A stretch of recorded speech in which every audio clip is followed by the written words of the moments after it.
This week, I wanted to discuss what's known as the first rule of poverty. It's a trap, it's very seductive, and it's kept me behind for the last 2-3 years until I realized what it was. There's a name for it. And when I finally figured this out, I started seeing a snowball effect almost immediately. And I really want to communicate this with you guys because maybe some of you guys have been in the same boat where you've been doing the same thing. So the first rule of poverty is waiting for perfect conditions.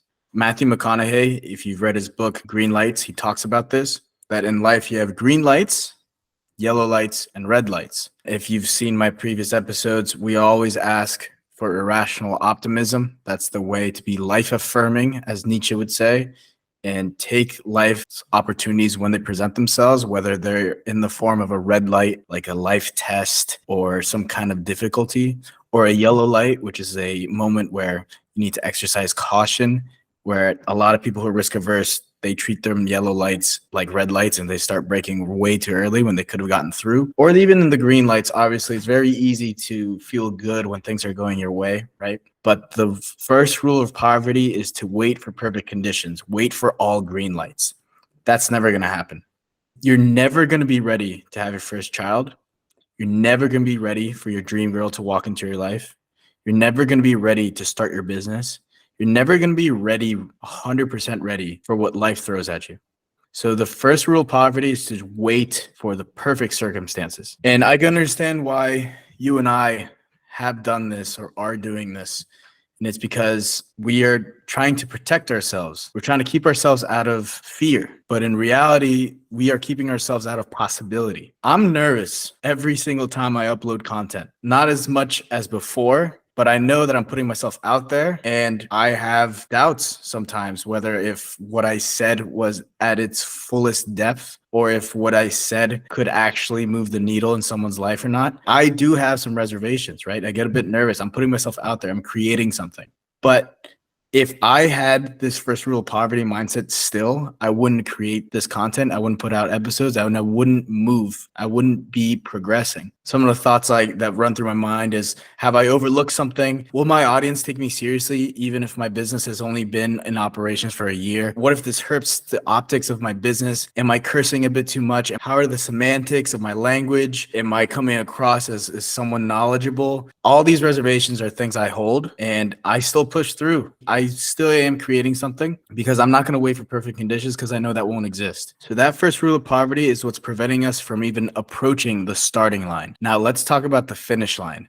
There is a law known as Parkinson's law, and Parkinson's law states that the one thing that will hold you back is that self-imposed deadline. What does that mean? Work will expand to fill the time allotted for its completion. That means that if you give yourself a week to do something, even if it's a 30-minute task, you will spend all 7 days to complete that task. Another way to say this is that constraints drive performance. How many times have you waited until the absolute last minute to turn something in and you did it because you knew you could? These constraints are what drive us to that finish line. So something I do, you know what, you can probably see it here. I bought this hourglass. It's a 15-minute hourglass, and I do what are known as Roosevelt dashes. President Roosevelt, he was a very athletic student at Harvard, very dedicated, loved nature. He lived life intentionally, very hyper aggressive with life. He loved life. He loved doing things. I admire that man so much. But a lot of his classmates were actually very surprised that he was getting really good grades because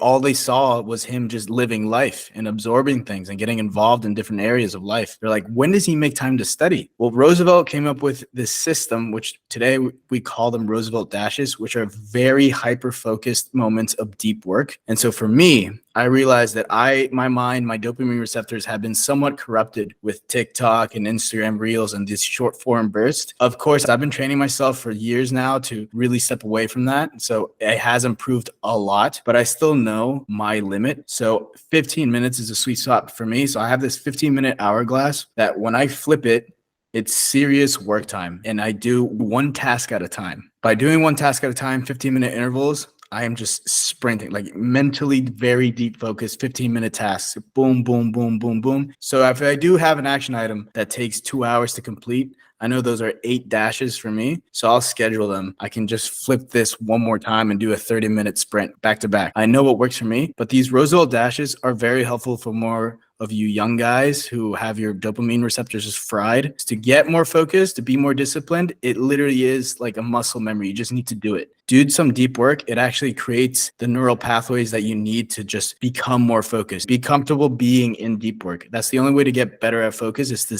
live for deep work. I actually just read a book by Newport called Deep Work, and it has this systems and structures of how to actually tap into focus and work really well, very efficiently. I read the whole book. I got all the nuggets from that book and I put it in the book club. There's a PDF of the highlights of that book. If you guys want to learn these secrets to tapping into deep work, I have the link in the show notes. One of the main concepts I got out of that book is that deep work leads to flow state.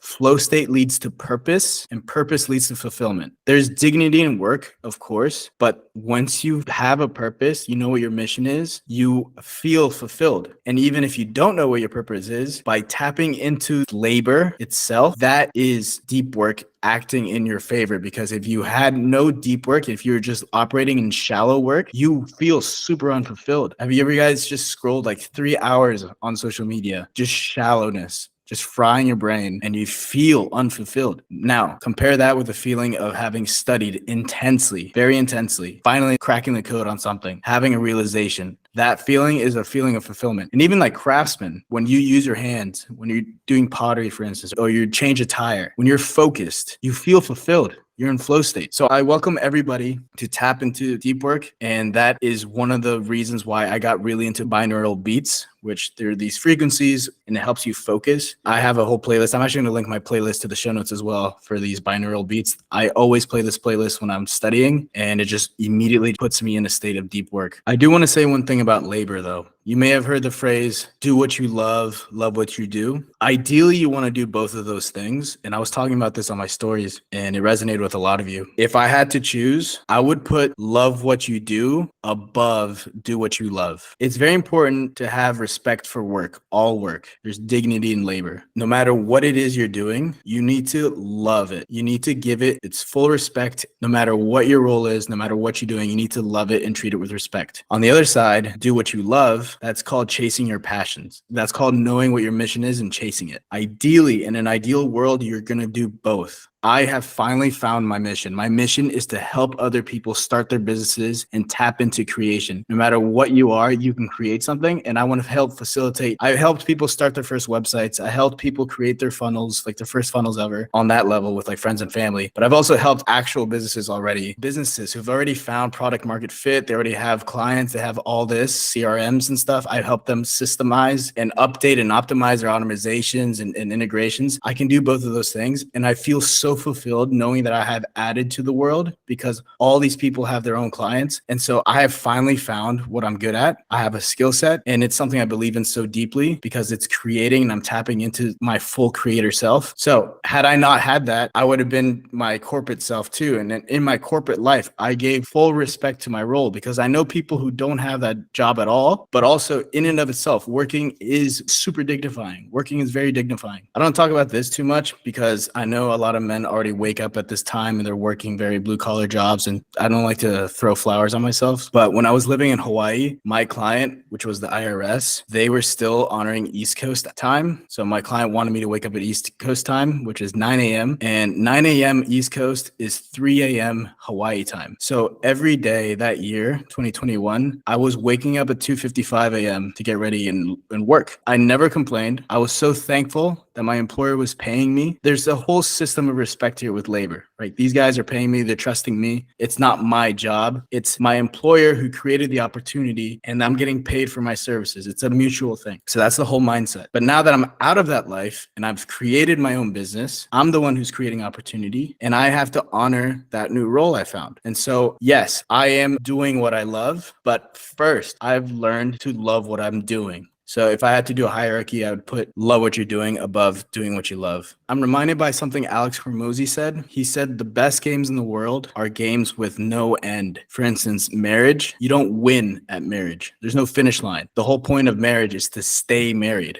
And you don't win at business either. The whole point of business, the game of business, is to stay in business. And you can't win at fitness. The whole point is to stay fit. So if you can find a way to tap into that flow state, that deep work, and just constantly just love the process, love the creating, then you can only win. You understand? That is a mindset where people, A, they're not thankful for the employer that are giving them their actual livelihoods, but B, they're not thankful for themselves, for their abilities. They have the capacity and the opportunity to work. That is beautiful. And there are these two hurdles that I talked at the beginning of the episode: getting to the starting line, like resisting getting to the starting line with the first rule of poverty, waiting for all green lights. And then on the back end, people who keep pushing that finish line further and further back for the task that they know that they should finish. They keep procrastinating. I hope those two hurdles are hurdles you can get over. And it's a continual thing. Business is a game that never ends. It's a beautiful game. I hope to see you guys next episode. Check out the book club plus Ultra always. Appreciate it, guys. Much love.